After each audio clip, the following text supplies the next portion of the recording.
bonjour et bienvenue. Je suis Sandrine Planck et vous écoutez Les Nouvelles Filles de la Campagne. 2 fois par mois, je vais à la rencontre de femmes qui, comme moi, ont changé de vie pour tenter l'aventure en ruralité. Ce qu'elles ont en commun ? Elles ont redoublé d'audace. Pourquoi ? Eh bien, en allant vivre à la campagne, et comme si ça n'était pas déjà un sacré défi, elles ont changé de métier, développé une nouvelle activité, un projet, une passion, voire adopté un nouveau mode de vie. Grâce à nos échanges, je vous révèle tout de leur arrivée en ruralité, de leur projet de départ, leur intention, de leur nouvelle vie qui les a transformées, de leur joie et par moments de leurs craintes. Je vous offre des témoignages motivants, rafraîchissants, qui vous feront, je l'espère, sourire, plaisir et peut-être vous donneront envie de sauter le pas ou simplement d'y réfléchir. Maintenant, je vous emmène dans ma campagne. Nous enregistrons cet épisode pendant la semaine de lutte contre les violences faites aux femmes. Alors moi, je suis ravie d'avoir suscité ta curiosité et ton intérêt pour le podcast des Nouvelles Filles de la Campagne lors de notre rencontre au ministère pour cette fameuse journée du 15 octobre, la journée internationale de la femme en ruralité. Je suis très honorée de t'avoir parmi nous. Alors, merci. Comme s'il y avait une foule de 150 personnes, mais il va y avoir des millions de personnes qui vont t'écouter. Je voudrais donner un peu de matière sur cette fameuse journée du 15 octobre. En 2007, l'Assemblée générale des Nations Unies a fait du 15 octobre la journée internationale des femmes rurales afin de promouvoir et reconnaître les femmes rurales et leur rôle important dans le renforcement du développement agricole et rural. T'es OK avec ça ? Oui, mais la ruralité n'est pas liée uniquement à l'agricole. Exactement. Ça me paraissait un peu étrange. C'est un raccourci qui est souvent fait. En France, 11 millions de femmes vivent en territoires ruraux, soit une femme sur 3 en France. Oui, c'est à peu près la moyenne. C'est à peu près ça. Il était écrit « Or, si l'on sait que les inégalités entre les femmes et les hommes touchent tous les milieux sociaux, les femmes vivant en milieu rural sont confrontées à des difficultés supplémentaires, mobilité, accès aux droits, aux soins, à la formation, autonomie économique, insertion professionnelle, violence, blablabla, blablabla. Et leur situation est souvent méconnue. C'est vrai, effectivement. Quelque chose ? Non, effectivement, les femmes en ruralité ont des handicaps supplémentaires dans tout ce que tu viens de dire, notamment sur la mobilité et sur l'accès aux services publics. Formation, soins, etc. Formation, soins, etc. Et quelquefois, on se rend compte aussi que c'est volontaire. Le conjoint vous amène dans un endroit éloigné pour mieux vous mettre la main sur vous, quoi. Ok. Après ces informations, donc je pense qu'il serait bon maintenant qu'on se dise bonjour. Bonjour Dominique. Bonjour. Et que tu te présentes. Alors moi, ce que j'aimerais, c'est que tu te présentes en tant que femme en ruralité, en tant qu'élue, et ensuite on enchaînera avec ta place au sein de l'AMRF. Association des maires ruraux de France, et non pas l'Association des maires de France, mais bien de ruralité. Parfait. On commence ? On commence. Alors c'est parti. Qui es-tu, Dominique, en tant que femme ? Alors en tant que femme, je suis Dominique, née en 56, c'est pas hier. J'ai cheminé dans ma vie professionnelle, dans l'insertion professionnelle notamment, dans tout ce qui est associatif, dans tout ce qui est vie au quotidien, donc naturellement penchée sur le social. Et puis j'ai été élue dans une ville en 2001. Dans quelle région ? Dans Lyon. Étonnamment, j'ai été élue dans une ville puisque mon village où je vivais était associé à cette ville. D'accord. Donc j'étais un membre du conseil municipal d'une ville tout en habitant le village d'à côté à 5 km. Et puis les habitants sont venus me voir naturellement en me demandant c'est bien, mais notre ville là, on n'est pas dans la ville, nous on est à 5 km, on ne comprend pas pourquoi nous sommes associés. Donc naturellement j'ai pris mon bâton de pèlerin et j'ai réussi avec tous les habitants et pas mal de personnes à dissocier notre commune. En fait, la dissociation n'existe pas, c'est un mot simple, mais c'est l'érection d'une nouvelle commune. Donc c'est ériger une commune, ça veut dire faire pousser une commune et la rendre autonome et pouvoir enfin mettre des choses en place. Donc dans mon village qui s'appelle Rozoy. Rozoy ? Rozoy. D'accord. En fait, ça vient des roseaux. mais ça peut parler d'une belle rose aussi, c'est ce que nous disent les habitants. On a pu mettre en place beaucoup de choses puisque du coup les habitants étaient heureux de faire revivre leur village. Donc plein d'associations, être enfin autonomes, ce qui était logique. Ce qui était très compliqué, nous avons été autonomes en 2008 seulement, parce c'est l'année où il y avait eu 7 ans pour la durée du mandat de cette période-là, avec un report pour je ne sais plus quelle raison. Et puis ce village en 2008 donc est redevenu un vrai village. Et a pu sauver son école, a pu réinventer son PLU, essayer de mettre en place des choses. Ça a été compliqué. Vie associative. Mais on nous en a beaucoup voulu, donc l'administration, mais les habitants se sont battus. C'est plus facile quand on est en groupe. Donc aujourd'hui, tu es maire de ce village. Voilà. Autre chose à dire sur ta place de femme en ruralité ? Alors, femme en ruralité, c'est effectivement, quand vous avez des enfants, moi j'ai notamment eu 2 enfants et élevé 2 autres en plus au décès de ma sœur. Donc 4 enfants à la maison avec le va-et-vient des associations sportives, des écoles, du lycée, du collège, quand vous en avez un dans chaque catégorie scolaire. C'est un petit peu, voilà.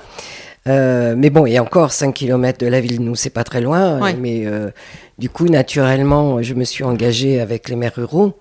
Je suis devenue présidente des maires ruraux de Lyon, en allant dans les congrès, les associations, les assemblées générales, en discutant avec les collègues. Petit à petit, le président actuel m'a demandé d'être vice-présidente et de m'engager encore plus fortement, ce que j'ai fait. Pourquoi tu fais le lien avec l'histoire des enfants et la mobilité des enfants ? Parce que tu t'es aperçu de quelque chose à un moment donné ? C'est un vrai problème parce que le problème de mobilité, c'est-à-dire que nous, les parents, on est tout le temps dans la voiture pour les trimballer. Oui.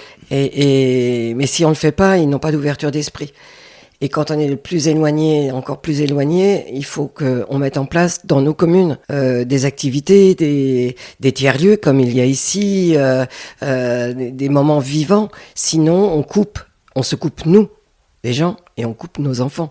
De tout ce qui est la vie sociale, tous les extrêmes, tout ce qu'on peut voir, les difficultés de nos habitants, leur ras-le-bol depuis le Covid, avec des mentalités qui deviennent un petit peu complexes. S'il n'y a pas d'échange, s'il n'y a pas d'envie de bouger, de discuter, de se confronter à l'autre, on prend des risques énormes de se retrouver avec des extrêmes qui ne comprennent rien et puis qui vont rendre tout le monde malheureux.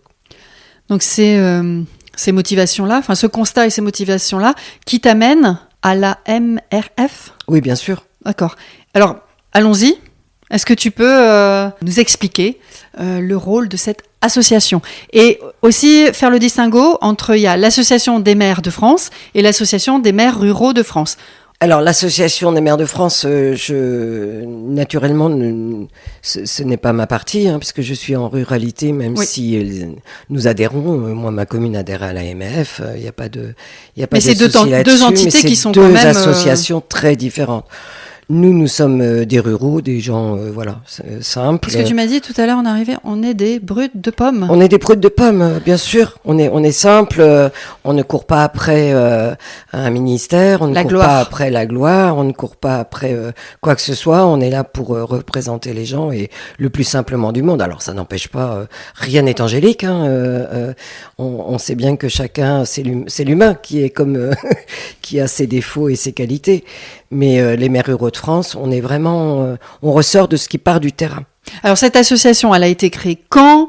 Elle est dirigée comment ? C'est quoi ses objectifs, ses intentions sur le terrain ? Voilà, donne-moi plein de détails. L'Association des maires ruraux de France a 54 ans. Nous avons d'ailleurs fêté les 50 ans dans Lyon, dans mon département. Chez toi. D'où ce travail autour de l'élu rural relais égalité. Puisque nous avions des ateliers, et voilà. Donc, à l'occasion de ces 50 ans, il y a eu beaucoup de choses de faites, beaucoup de ministres qui sont venus, beaucoup de choses simples, parce qu'en fait, nous, on dit simplement les choses. On avait un ministre de la ruralité, Joël Giraud, qui est très appréciable en tant qu'homme déjà, avec qui nous avons pu mettre en place beaucoup de choses sur la ruralité. Grâce à lui, énormément de choses sont mises en place pour nous, les maires ruraux, mais notamment cet élu rural égalité. C'est lui aussi qui l'a porté dès le départ et qui a été soutenu après avec Dominique Faure. Et c'est vraiment très important puisqu'on part de ce qu'on constate sur le terrain. Quels sont les besoins ? On part pas de ce qu'on a envie pour avoir son nom dans la presse. On s'en fiche de ça. On part du vrai, du concret. On parle, voilà, du citoyen. On parle de ce qu'on nous fait remonter comme besoin, et en fait, on veut être utile. Nous, les maires ruraux de France, on se dit, ma commune est utile. Nous devons être utiles. Voilà. Donc, simplement, être utile, c'est peut-être qu'on saura jamais qu'on a été utile pour telle ou telle personne. Parce que quand vous êtes utile pour quelqu'un, vous le savez pas tout de suite, ça se voit pas. Et puis tant mieux, parce que ce qui compte, c'est ce que vous faites. Oui, les actions. Est-ce que tu es en mesure de nous donner quelques chiffres ? Voilà, aujourd'hui, combien de communes, enfin de villages, adhèrent à cette association, par exemple ? Alors, au niveau national, on doit avoir, je vais plutôt te donner le nombre de départements, parce que je crois qu'on a 87 départements qui a une association locale. Ouais. Des AMR, donc Association des maires ruraux. Nous, par exemple, c'est AMR 89, donc voilà, alors qu'il y en a 87. Donc, c'est à peu près le chiffre là. Après, sur le nombre de communes, je crois qu'on doit être à 13-14 000. Entre 13 et 14 000. Voilà, d'adhérents, de communes adhérentes. Hein. De communes adhérentes. De communes adhérentes. Hein. De communes adhérentes. Bon, par contre, on a 87 départements qui représentent l'Association des maires ruraux de France. J'en profite là tout de suite, je rebondis. Comment une mairie en ruralité fait pour adhérer à l'association ? Comment ça se passe concrètement ? Elle contacte directement notre siège à Lyon. Alors c'est vrai que nous sommes à Lyon, mais c'est parce que c'est une longue histoire. Quand ça a été créé il y a plus de 50 ans, ceux qui l'ont créé étaient à Lyon et voilà, le siège social s'est installé là. Donc nous ne sommes pas en ruralité, mais voilà. Et parce que Lyon est à peu près central pour toute la France et c'est plus pratique que Paris pour certaines choses. On va rentrer dans le vif du sujet là tout de suite. Comment les maires en ruralité sont au courant que cette association existe et de toutes les actions qui sont mises en place ? Alors en fait, quand on a une association départementale, c'est à elle déjà de divulguer et de faire passer les informations que nous pouvons avoir. Bien sûr. Moi, par exemple, en tant que président des maires ruraux de Lyon, je fais passer beaucoup d'infos aux collègues adhérents ou pas. Donc après, quand on est adhérent, on a pas mal d'informations. On peut utiliser notre service juridique, tout ce qu'on a à faire. On peut utiliser la compétence pour créer son site internet. On a toutes les semaines un net info, newsletter qui nous permet d'avoir toutes les infos de ce qui se passe. En fait, l'association, elle met à disposition plein de contenus. Plein de contenus. Plein de contenus et plein de compétences. Énormément de compétences et puis un conseil d'administration, un conseil scientifique avec beaucoup d'infos, c'est-à-dire qu'on accompagne systématiquement. Il y a beaucoup de choses qui permettent d'accompagner les maires qui sont vraiment des fois, de plus en plus sous l'eau avec des problèmes administratifs. Il y a peu, le sous-préfet de Mastirco me dit tiens, il y a tel maire dans le nord du département qui est embêté parce qu'il s'est fait avoir avec... Donc là, on met en lien. On met en lien directement, quoi. Et puis directement, le maire est content. Alors là, je le fais adhérent ou pas. Hein, on n'est pas du tout dans le fermé. Voilà. Ouais. Mais voilà, on a quand même... L'adhésion permet énormément de services. Et puis, on met en place des réunions avec des partenaires. En fait, on essaye on a la chance d'avoir des partenaires qui nous financent, tous aussi. Notre petite association locale pour nous permettre d'avoir une réunion, de faire différentes manifestations. Ok, donc si je résume un peu, aujourd'hui en France, il y a des communes, des petites communes qui n'ont pas forcément toutes les expertises, les compétences, les connaissances, les outils pour gérer plein de problématiques ou de sujets. Et là, vous êtes là pour pallier à ça. Oui, parce que après on s'est battu, parce que là c'est au niveau local, mais au niveau national, en tant que vice-président, en tant que président, on va aussi nous dans les ministères, on va chercher ce qui peut être utile. Il y a plusieurs strates. Un relais. Oui, bien évidemment. Là, par exemple, on a créé les villages d'avenir. Il y avait Petite Ville de demain, il y avait plein de choses. Et avec Dominique Faure, on s'est beaucoup, pas battu, mais on a beaucoup argumenté pour que Village d'avenir puisse être en place. Et ça met, grâce à la NCT, l'ingénierie que les communes n'ont pas. Est-ce que tu peux nous préciser qui est Dominique Faure, s'il te plaît? Alors, pardon, Dominique Faure était la ministre de la ruralité, la dernière ministre de ruralité que nous avions. Et Aujourd'hui, c'est Madame Gattel qui est ministre déléguée. Dominique Faure, elle était ministre à plein temps, avait plusieurs casquettes, dont la ruralité. Ok. Et tu as donné un acronyme là ANCT, Oui. c'est l'agence nationale qui a été créée pour accompagner les collectivités. Le programme Petite Ville de demain, etc., etc. Voilà, D'accord. tous ces programmes-là, et c'est pour ça que nous avons créé Nous, Village d'avenir. Ok. Compliqué. Tout est compliqué, mais parce qu'on aime bien en France rajouter des strates sans effacer celles qui existaient. Donc d'où la complexité du quotidien. Est-ce que tu veux rajouter quelque chose sur la partie de l'association? Est-ce qu'il y a des choses qui te semblent importantes Après, sur l'association? Effectivement. Sur le rôle de l'association? Voilà, effectivement, comme on a un congrès par an donc on se déplace dans les départements. Hein, C'est pas le congrès de la semaine dernière? Non, ça c'est l'AMF. Nous, nos congrès ont lieu dans les départements qui se portent candidats pour... On va en ruralité. Nous, quand on était dans Lyon pour les 50 ans, on était en ruralité, dans un petit village. Sur le terrain. Dans le brut de pomme. Voilà.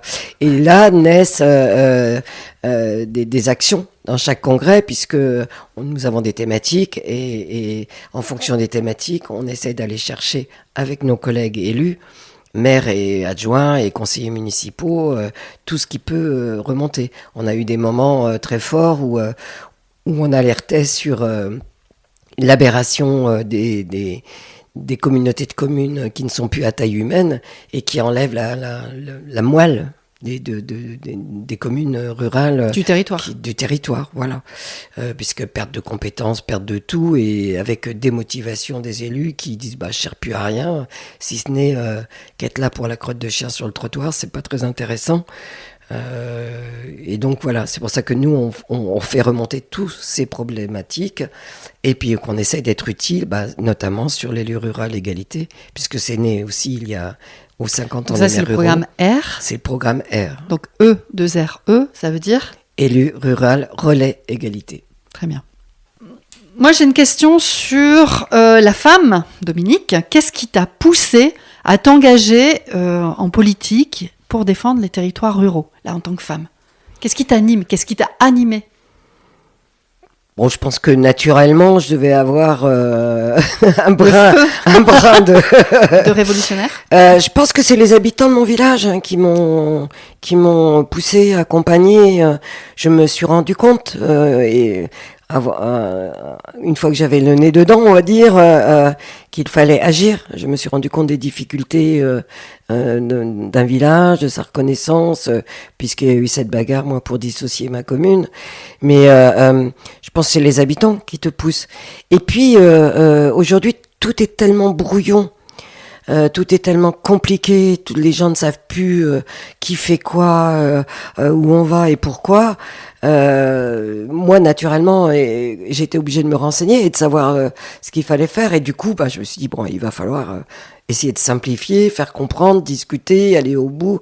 Et puis, comme localement, il y avait, et c'était pas suffisant, s'engager avec les maires ruraux de France, c'est aussi pousser la porte des ministères, aller voir les ministres, les conseillers, et expliquer qui on est, pourquoi, parce que nous représentons 30% de la population, mais aussi 80% du territoire, puisque en fait tout vient du village. C'est bien par là que passe l'eau, c'est bien par là que passent tous les réseaux, etc. C'est bien nous qui faisons vivre ce qu'on appelle maintenant les aménités, mais c'est bel et bien nous qui apportons tout à la ville. Et donc on ne peut pas nous nier d'un coup de crayon parce que on estimerait qu'on voudrait ressembler à l'Allemagne et ne plus avoir de communes, en fait, parce que on trouve que c'est ridicule d'aller sur la disparition des communes.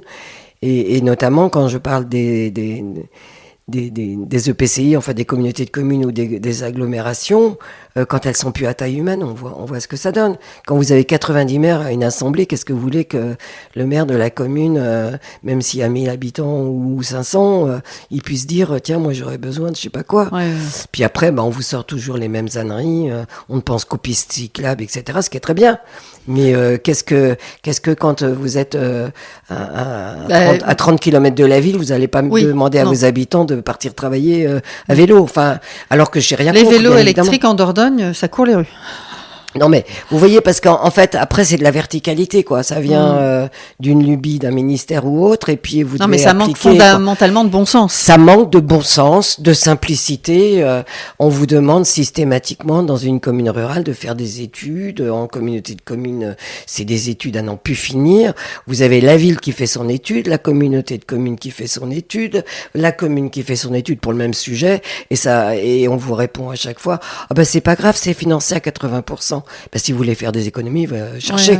Arrêtez de nous dire des bêtises. Non-sens. Nous, une étude à 200 ou 250 000 euros, ça nous sert à rien. On peut le mettre ailleurs, et puis il n'y a pas il n'y a pas comme tu viens de le dire, il n'y a pas de simplicité dans tout ça. Nous, des fois, on peut faire des choses simplement, et on a juste besoin de 10 000, 15 000, 20 000 euros, et ça, on vous les donne pas parce que c'est pas assez. Parce que ça rentre pas dans le dossier, dans les cases. C'est ça. Et puis, vous n'avez pas un préfet qui va réagir de la même manière. Donc, d'un département à l'autre, vous allez dépendre un petit peu de tout cela.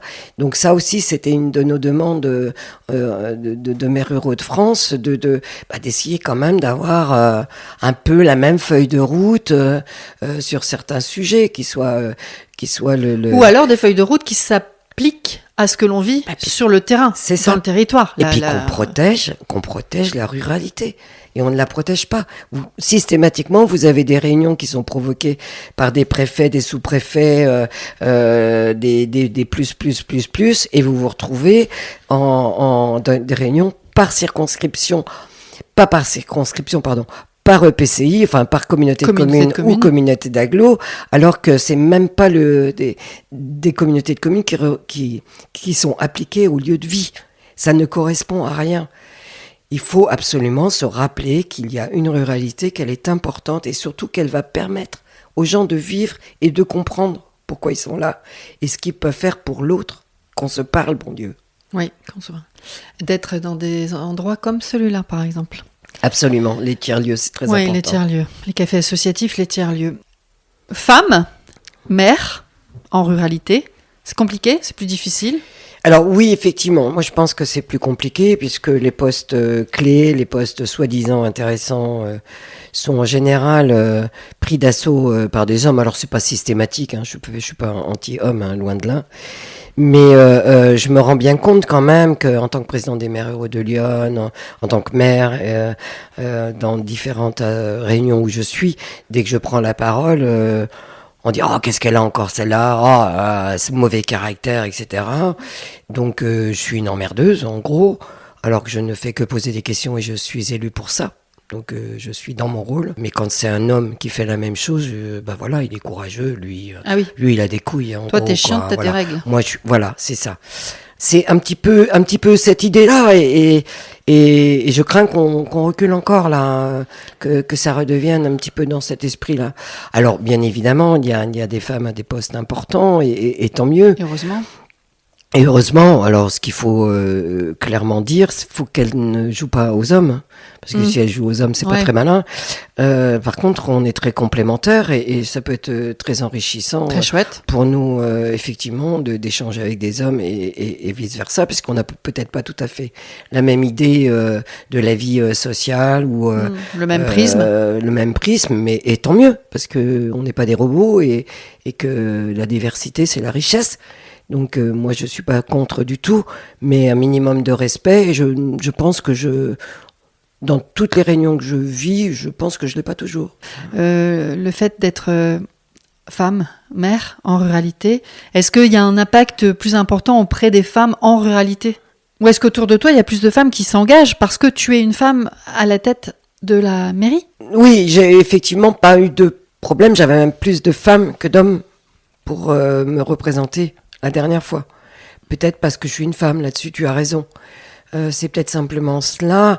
Après, je ressens pas spécialement dans les communes rurales, mes collègues femmes, j'ai plus l'impression que on leur laisse les petites communes parce que il y a un petit côté social, puis le social, ça va avec les bonnes femmes. Ah bah en oui, gros. Prendre soin, Hein, le care. voilà. Et puis, Tiens, mais une petite commune, comme ton petit projet. voilà, pour être au CCS, on dit bah tiens, on va dire à Madame Michu, alors que les hommes font ça très bien et que mais c'est un petit peu ce côté vieux, Ouais. vieille France. Ouais, c'est cliché, mais ça existe C'est encore. cliché, oui, bien sûr que ça existe encore. Il y a encore à moderniser tout cet aspect-là.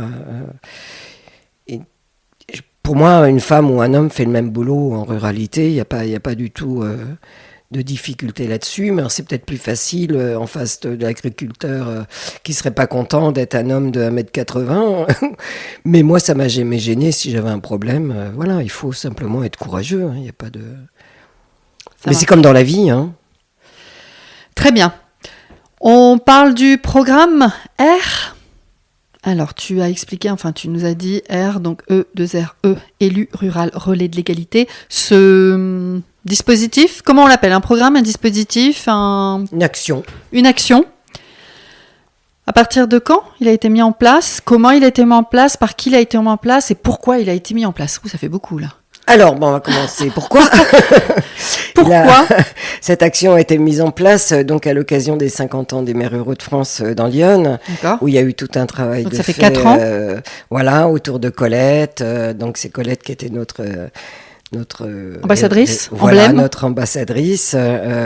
Et ça tombe bien parce que c'est le village de Dominique Verrien qui est sénatrice et qui Ah a, oui. qui a Oui, donc fait elle en a parlé tout un l'autre jour. travail autour des violences intrafamiliales hein, avec sa collègue. Et donc il y a eu plusieurs ateliers de montée et il est ressorti qu'effectivement on avait besoin d'avoir du relais. Donc ça, c'est vraiment des données qui ont été prises sur le terrain, Voilà. récoltées sur le terrain, et de là est né ce projet. Et puis là, il y avait des représentants de toute la France, hein, tous nos collègues qui faisaient remonter que ce n'était pas qu'un problème social. Enfin, c'est un problème social, mais ce n'est pas qu'un CCS qui peut gérer ça. Il faut être multicarte quand on est élu rural égalité. Il faut avoir, si c'est possible, dans sa commune, et si on le souhaite, si on accepte de lever le doigt, parce que rien n'est vertical. Hein, il est hors de question de dire il faut, il y a qu'à.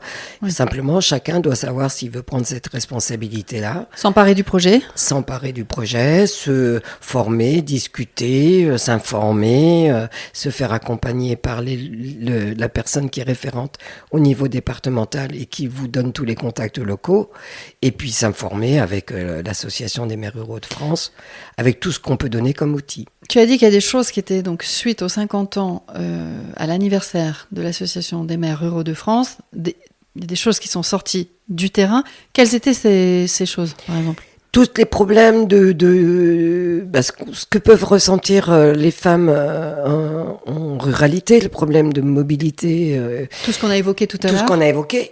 Alors, ce n'est pas que pour les femmes, hein, R. C'est bien sûr les femmes et les hommes. Oui, hein, et donc on est ça bien concerne d'accord. aussi... Mais comme nous, c'était la femme, la commune, le sujet principal de notre congrès, c'était notre sujet pour les 50 ans. On a tourné autour de la femme, mais l'égalité, l'élu rural relais égalité, c'est bien évidemment pour les hommes. Je me suis occupé, ne serait-ce dans mon village, de jeunes gens qui rencontrent des problèmes d'homophobie ou qui ont rencontré des problèmes d'égalité en tant que jeunes un peu perdus voilà, sur le territoire. En fait, le rôle de l'élu rural égalité, il est multiple. Il est lié à la demande, hein. Oui, en fait, à ce qui se passe sur le terrain. Ce qui se passe sur le terrain, et à nous d'apporter tous les outils. Alors, bien évidemment, à 80%, 85%, C'est la violence c'est la faite aux violence intrafamiliale. 80%. Ouais. C'est des chiffres importants, en tout cas. Faites aux femmes ou aux hommes, hein, dans mon village, c'est un vieux monsieur qui est venu me dire que ça faisait des années que sa femme le battait. C'est pas simple, ça vous atteint, hein, il faut le faire avec bienveillance, mais savoir que la première action, c'est l'oreille. Il faut que Écoute. dans un endroit, il y ait une écoute. Voilà. Parce que tellement de gens ne se font plus entendre. Et après, nous devons accompagner. L'élu rural égalité ne lâche pas la personne tant qu'elle le souhaite. C'est la personne qui décide. Pendant des mois, par exemple, je vais prendre des exemples que je connais. Oui, allons-y pour des exemples concrets, justement. Pendant des mois, j'ai posé la question. On a suivi une dame. Le seul moyen que j'avais de la contacter, c'était son téléphone quand elle n'était pas avec son mari. Et je lui disais, je suis là, c'est quand vous voulez. Je peux vous accompagner quand vous voulez. C'est vous qui décidez. Et le moment où ça a été possible, on a pris contact bien sûr avec sa fille. Après, vous faites comme vous pouvez. Et puis, ben voilà, quand je dis des mois, ça a pris 18 mois, je crois. Et ça y est, elle a... 18 mois avant qu'elle voilà. donne son go voilà. pour être voilà. Et moi, je accompagnée. n'ai pas de jugement à avoir de Oui. cela. On sait que on part et on revient plusieurs fois. On sait que c'est compliqué, c'est pas simple, mais aucun jugement. Quand on est sous emprise, on sait il y a ce contrôle coercitif qui est vraiment très très fort et qui met la personne sous un globe, enfin qui l'empêche d'être elle-même. Oui, bien sûr. Donc nous, quand on est là, on n'a pas de jugement à avoir. Par contre, on met en place. À ce moment-là, bien sûr. On l'accompagne à la gendarmerie si elle le souhaite. On s'occupe d'avoir tout de suite... Parce qu'on a ce relais aussi avec les gendarmes. Nous, en ruralité, c'est les gendarmes. On a vraiment un gros travail à faire avec eux. Et on a dans toutes nos communes un référent gendarme avec qui on doit contacter, enfin qu'on doit contacter tout de suite, parce que c'est avec lui qu'on peut faire le relais. C'est le premier, la première accroche, enfin c'est le premier maillon de la chaîne. Voilà, ce qu'il faut, c'est mettre au courant, apporter des éléments. Ça permet aussi à des jeunes gendarmes, parce que des fois c'est pas simple pour eux, ils viennent d'arriver, ils connaissent pas les situations, d'avoir quelques éléments et de savoir surtout que la personne est accompagnée. Ça vous permet aussi de vérifier qu'elle est bien entendu, qu'il n'y a pas il n'y a jamais de malveillance d'un gendarme, mais il peut y avoir des fois, quand on est un jeune gendarme, un mot qui n'est pas bien placé et eux-mêmes doivent être accompagnés, en fait. Parce qu'eux-mêmes doivent être accompagnés. Ouais. Alors, nous, on a la chance dans notre département d'avoir un colonel qui a pris, le sujet à bras-le-corps. D'ailleurs, avec lui, nous avons travaillé une convention qui va être déclinée au niveau national et qui permettra à chaque département, Donc là, le département, il pilote. Et voilà. Et puis après, chacun fera ce qu'il veut de cette convention. Il pourra l'adapter à son département. Encore une fois, pas de verticalité. Non. C'est ce qui tue la France, la verticalité. Donc, il faut que chacun adapte. Mais D'accord. Nous, on a fait tout le boulot pour avancer cela. Il y a un modèle qui fonctionne. Voilà. Il y a un modèle qui fonctionne et qui sera adapté et qui va très très loin, qui englobe toutes les situations possibles et imaginables sur l'égalité, mais sur d'autres sujets aussi.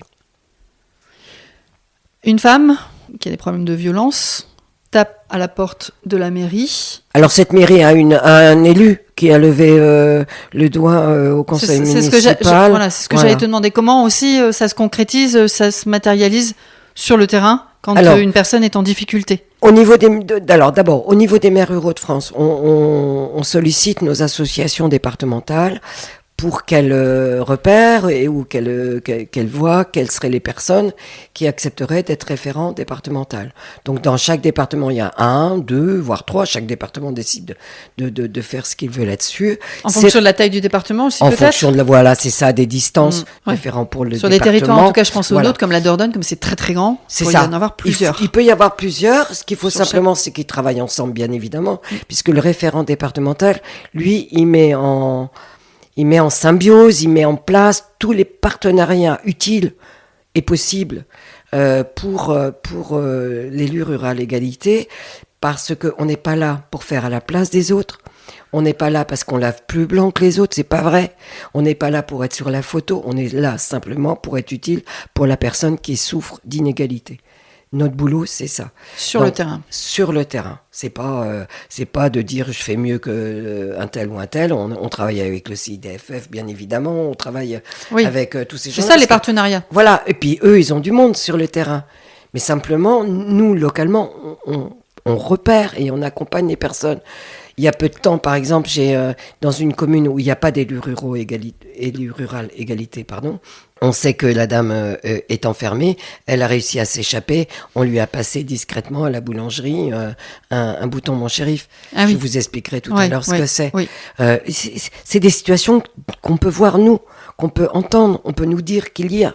Et c'est simplement comme ça qu'on aide et qu'on dirige. Une espèce de maillage comme Voilà. ça sur un territoire. Alors, et puis on ne fait pas que diriger, parce qu'en France, on renvoie tout le temps chez le voisin. Moi, ça m'insupporte ça. C'est toujours, ah bah, c'est pas le bon service, c'est pas le... Ah Non, oui, non. oui. On accompagne. C'est-à-dire que la personne, on va avec elle, on se met, nous sur le département, on a fait beaucoup de réunions avec les assistants sociaux du département, ce qui a permis aux élus ruraux égalité de repérer qui étaient sur leur secteur et qui peuvent appeler, parce qu'après, il y a double peine. Quand il y a violence, bah, il y a les enfants, ça s'arrête pas à madame qui malheureusement s'est fait taper dessus. Il y a tout ce qu'il y a Ouais, autour. tous les dommages collatéraux. Voilà, tous les dommages collatéraux.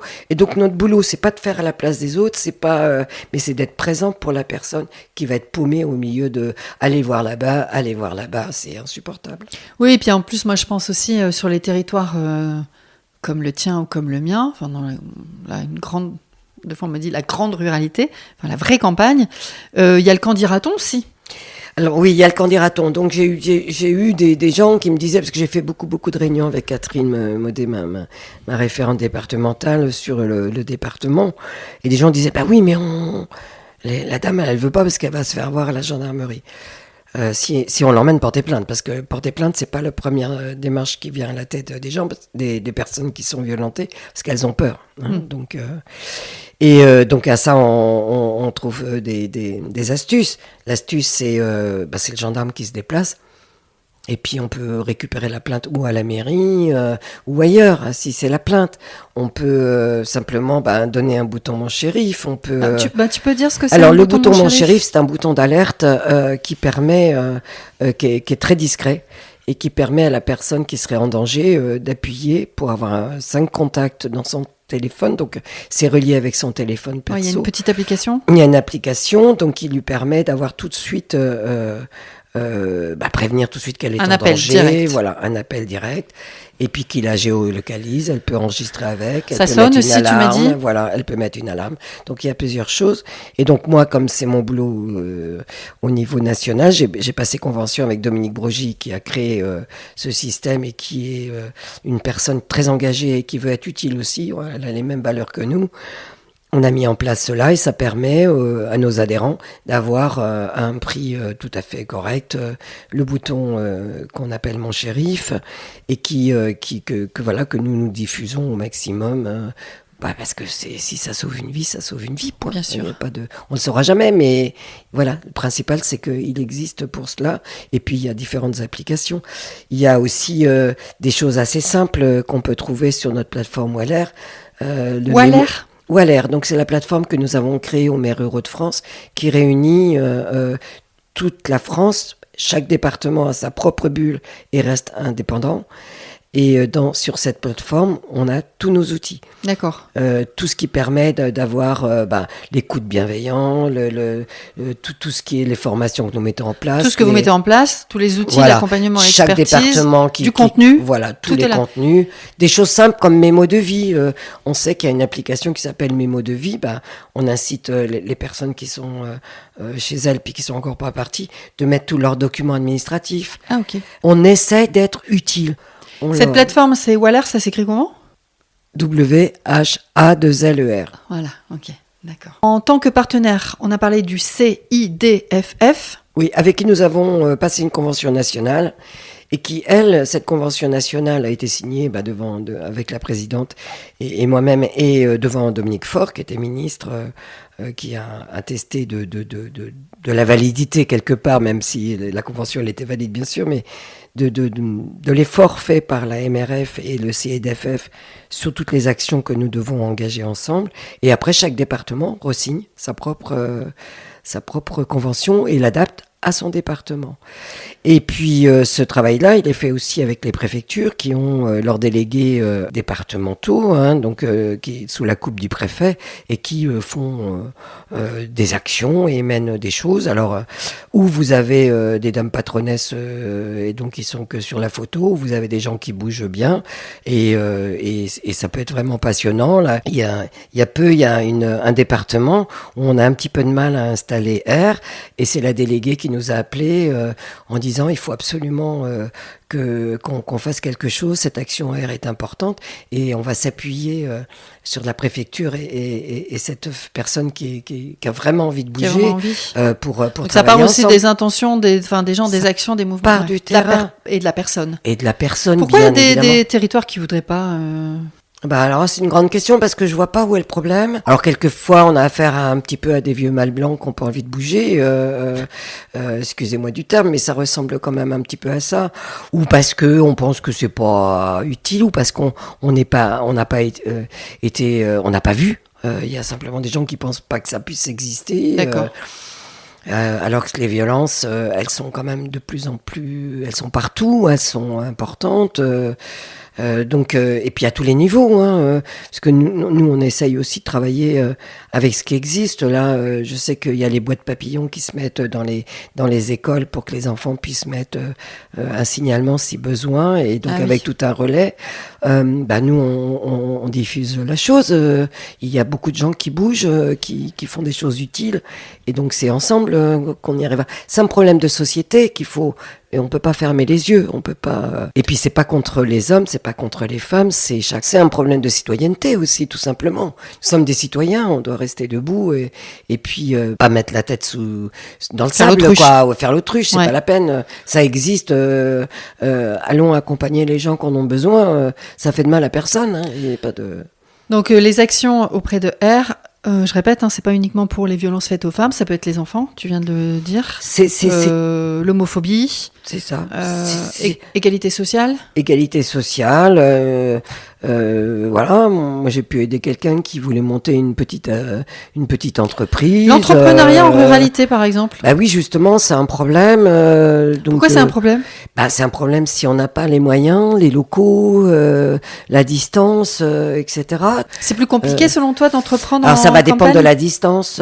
Si on a une voie d'accès importante, une frousse départementale, une voie départementale à grande circulation ou une toute petite route qui vous amène à... ça permet peut-être de regarder, de se mettre en contact avec la Chambre des métiers. Nous, on a passé une convention avec la Chambre des métiers, par exemple, dans notre département. Ça balaye hyper large. Mais oui, parce que c'est en fait chaque demande, après, à nous de nous débrouiller. On peut pas être multicarte, donc si on n'a pas la réponse, faut savoir dire je sais pas, parce que ça tue personne. Non. Il vaut mieux dire je sais pas plutôt que de raconter des bêtises. Ouais, des bobards. Et des bobards. Donc on dit je sais pas, on va à leur renseignement. Nous on a les outils pour enseigner les gens et pour accompagner. Donc le but il est là. D'ailleurs, donc dans l'assaut, on a parlé d'expertise de compétences. J'ai vu qu'il y avait il y a des services de communication, des services juridiques. Qu'est-ce qu'on pourrait balayer là ? Est-ce que tu pourrais Après, il y a toutes les compétences liées à notre fonction de maire. Donc, il y a tout ce qu'il y a sur l'urbanisme, sur tout ce qu'on traite au quotidien. Le juridique, on en a parlé, mais il y a tout ce qui peut nous tomber dessus comme injonction préfectorale et ministérielle. Il y a tout en fait, et les maires ruraux de France renseignent sur tous ces sujets-là, parce que nous sommes plusieurs vice-présidents avec des charges différentes. La santé, par exemple, on a un collègue qui travaille tout ce qui est santé. Il y a eu d'ailleurs une très belle étude faite par un sociologue qui parle de la santé des maires. Et c'est assez intéressant dans la mesure où on se rend compte que les maires aiment vraiment ce qu'ils font, que la charge... je pense qu'il faut aimer passionnément son territoire pour s'engager. Voilà, on aime les gens, en général, tout n'est pas angélique, comme on le disait tout à l'heure, mais ça n'empêche que dans l'ensemble, les maires sont dévoués, sont bienveillants, il n'y a pas de problème là-dessus, et ce qui les ferait, leur donnerait surtout ce qui leur donne plus envie de continuer, c'est la lourdeur Administrative qui vient de là-haut. Les injonctions qui sont des fois contradictoires. Et ça, c'est terrifiant. Et c'est là où on prend des risques, et des risques démocratiques, parce que s'il n'y a pas assez de personnes pour se présenter, c'est quand même un vrai sujet.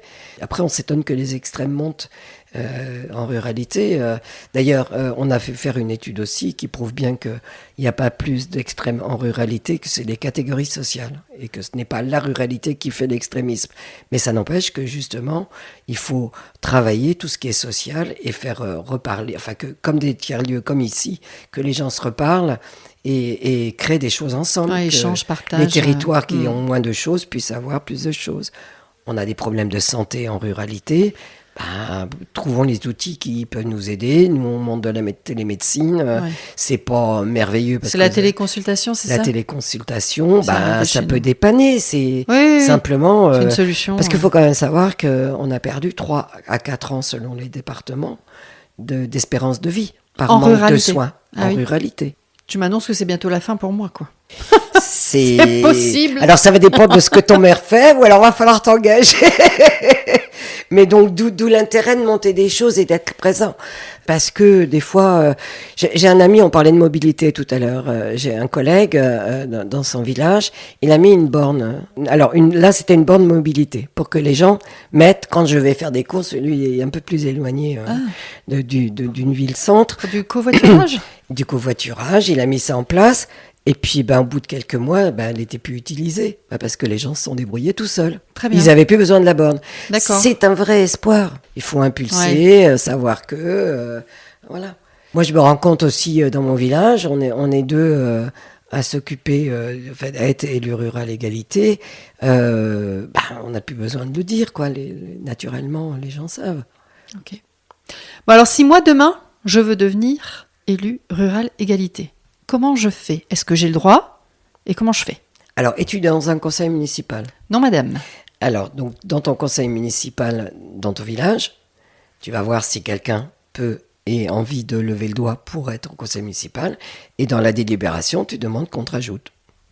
Tout simplement. S'il est d'accord, le maire et les conseillers. Et après, on s'identifie auprès de vous. On s'identifie, on envoie à la préfecture la délibération comme c'est toujours normal. En général, le référent départemental voit le préfet. Bon, l'important, c'est pas d'avoir le chiffre, l'important, c'est que ce soit utile au quotidien. Mais c'est important aussi que nous, on ait bien les noms, parce que ça nous permet aussi de leur donner les infos. J'allais dire, quand même, pour travailler ensemble, c'est quand même mieux. On a mis en place, il y a peu, c'était à Dijon, mais on a été en formation avec l'école de gendarmerie de Dijon. On a 90 personnes qui sont venues de toute la France pour avoir cette formation-là. Alors après, on va décliner dans d'autres départements, dans d'autres régions, ce type de formation. Notre boulot, il est là. Essayer d'informer, former. Là, c'était sur l'écoute bienveillante. C'était un jeu de rôle très important. On a eu les mêmes formateurs que les gendarmes spécialisés ont. Ok. Voilà. C'est quoi les outils mis en place par l'ASSO pour les maires, les communes en ruralité, les élus, les référents? Donc il y a le shérif, donc il y a le boîtier, mon shérif. Le donc, effectivement, violentomètre. Alors il y a un violentomètre qui a été créé par la ville de Paris. Nous avons donc demandé l'autorisation à la ville de Paris de l'utiliser. Alors il est marqué pour les jeunes femmes, mais c'est le même pour tout le monde, c'est pas un problème. Donc nous on en a fait reproduire en petite taille, mais il y a comme un marque-page. Voilà, les CIDFF en font des grandes, et il y a des affiches, il y a tout ce qu'on veut. Et c'est très intéressant parce que il y a peu, on s'est rendu compte avec le violentomètre, il y avait des jeunes filles qui le regardaient et qui se parlaient entre elles. Et puis il y en a une qui a dit à sa copine, mais t'as vu, toi, t'es déjà sur le orange là, avec ton copain. Voilà, sauf que les mômes, elles ont 17 ans, quoi. Donc c'est aussi important de l'entendre et de le prendre en compte. Il y a aussi des choses qui sont banalisées. Elle se rendait pas compte, la jeune fille, déjà à 17 ans, que son copain, il regardait dans son téléphone, il l'engueulait quand elle avait une jupe trop courte. Du rouge à lèvres. Et voilà, du rouge à lèvres, donc ça démarre pas trop bien, quoi. Oui, bien sûr. Hein, donc ça, c'est des outils assez simples. Il y a plusieurs choses, donc on en a parlé tout à l'heure, l'entretien bienveillant, tout ce que peut nous donner aussi les ministères, parce que ils sont très sensibles, hein. Ils ont tous compris, quels que soient les ministères qu'on rencontre, L'importance.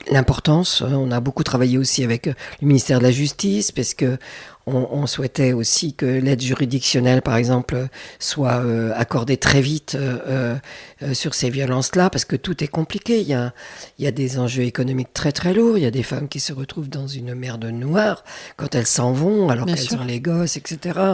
Il y a aussi tous les problèmes. Surtout, elles n'ont pas de travail. Voilà, puis c'est pas les mêmes juges qui jugent telle ou telle chose.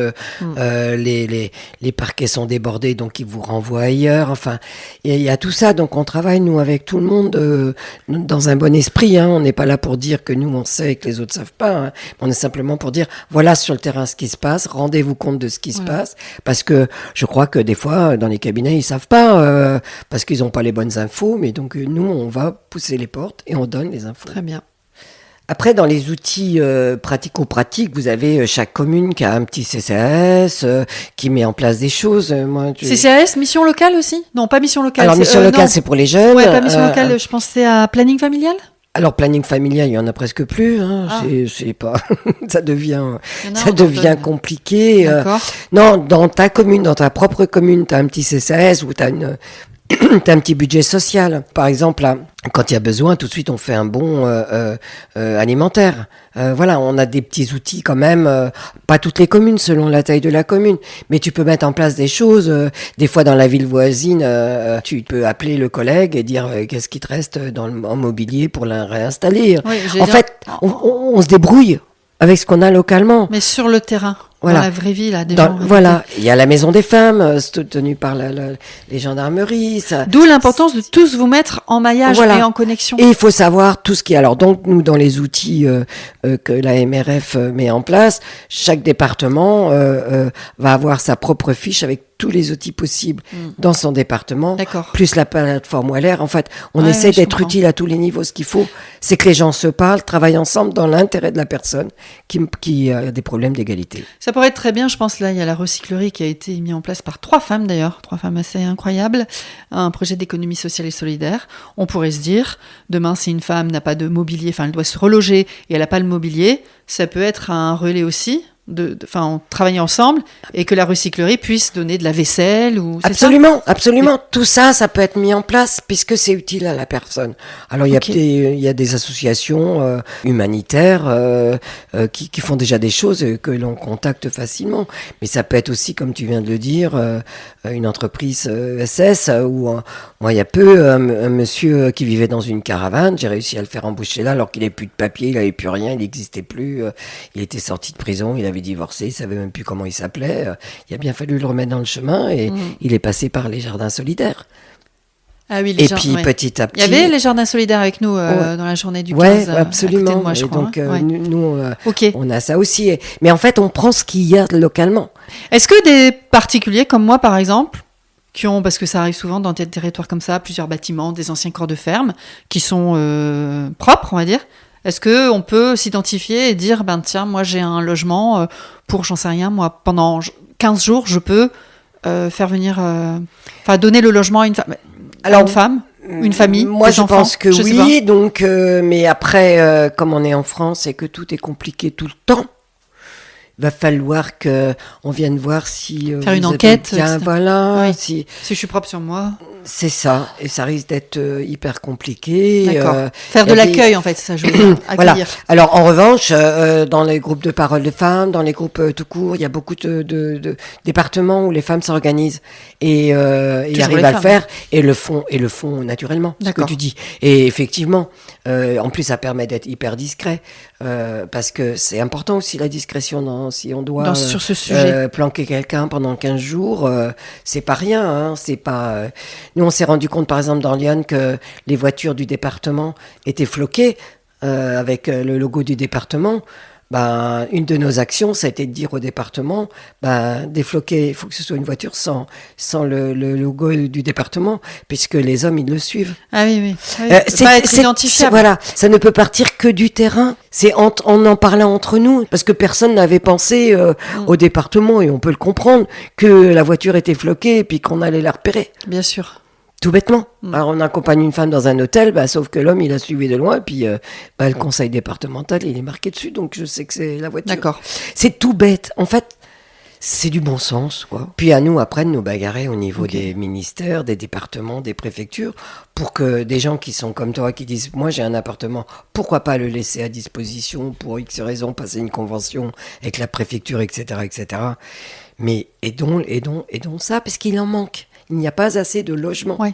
Dis-moi, au-delà des actions sur les violences, quels sont tes rêves ou tes objectifs pour améliorer la place des femmes en ruralité ?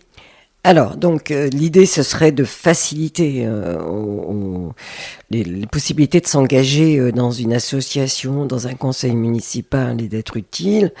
Je pense que les associations, il faut absolument qu'elles changent d'orientation et qu'elles ne demandent pas qu'à une ou deux personnes de faire tout, mais simplement d'apprendre à travailler ensemble, comme dans l'idée du tiers-lieu dont nous avons parlé à plusieurs reprises. C'est ensemble qu'on fait les choses et c'est pas une seule personne, le président, qui fait tout, qui veut être le seul et qui veut pas laisser sa place. Il faut absolument apprendre à dire, moi je n'ai que 3 heures par mois, 4 heures par mois, je vais le faire et je vais faire ça. Donc ça veut dire travailler ensemble. Sur le conseil municipal, c'est aussi un peu l'idée, il faut qu'il y ait plus de jeunes femmes qui s'engagent. Mais pour cela, il faut qu'au niveau du statut de l'élu, homme ou femme d'ailleurs, qu'on puisse mettre en place un statut de l'élu qui permette aussi aux entreprises de lâcher la personne un peu plus, de trouver des moyens financiers pour que les communes puissent rémunérer le temps perdu sur l'activité, etc. Alors il y a déjà eu 2-3 petites choses de mise en place que nous avons impulsées avec les maires ruraux sur un conseil municipal peut... si la personne est seule et a besoin de faire garder ses enfants, c'est légal, se faire payer la nounou qui est venue, mais c'est toujours la commune qui paye. Et donc on aurait aimé aussi que pour l'incitation, qu'au niveau national, il y ait une prise en charge, qu'il y ait une petite dotation liée à ces indemnités qui sont lourdes.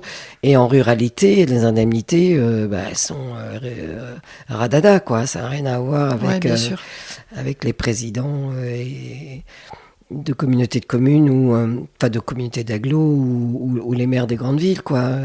On a toujours l'impression que la ruralité passe toujours en dernier. Donc, pour que les femmes s'engagent, il faut aussi qu'elles puissent le faire financièrement. Ok. Pour terminer l'épisode de ce podcast, quel message tu aurais envie d'adresser aux femmes rurales, aux femmes en ruralité, femmes à la campagne, qui hésitent, ça reprend un peu ce qu'on vient de dire, mais on verra si tu as une autre réponse, qui hésitent encore à s'impliquer dans la vie de leur commune ou à oser les changements audacieux dans leur vie? Écoutez-vous, n'écoutez que vous. N'écoutez pas le mari, les parents. Non, tu n'auras pas le temps et pourquoi et tu seras plus à la maison. Écoutez-vous, faites ce que vous avez envie et surtout faites-vous confiance, bon Dieu, faites-vous confiance parce que vous trouverez toujours quelqu'un qui va essayer de vous rabaisser parce qu'il a envie de prendre la place, parce que c'est pas parce qu'on n'est pas un homme qu'on ne peut pas y arriver. Minimiser ses actions. Mais faites-vous confiance. La femme a sa place partout. Et encore plus en campagne. Encore plus en campagne. Il y a beaucoup de choses à mettre en place en campagne. Et on se rend compte qu'en campagne, avec 3 bouts de ficelle, on fait plein de choses. Ça, c'est clair. Regarde, on fait même des podcasts. Absolument. Voilà. On termine comme ça ? Super, merci à toi. On fait même des podcasts en campagne. Merci beaucoup, Dominique. Merci beaucoup. Merci d'être venu à moi. Et merci pour la visite du tiers-lieu. Très belle région. À bientôt. À bientôt.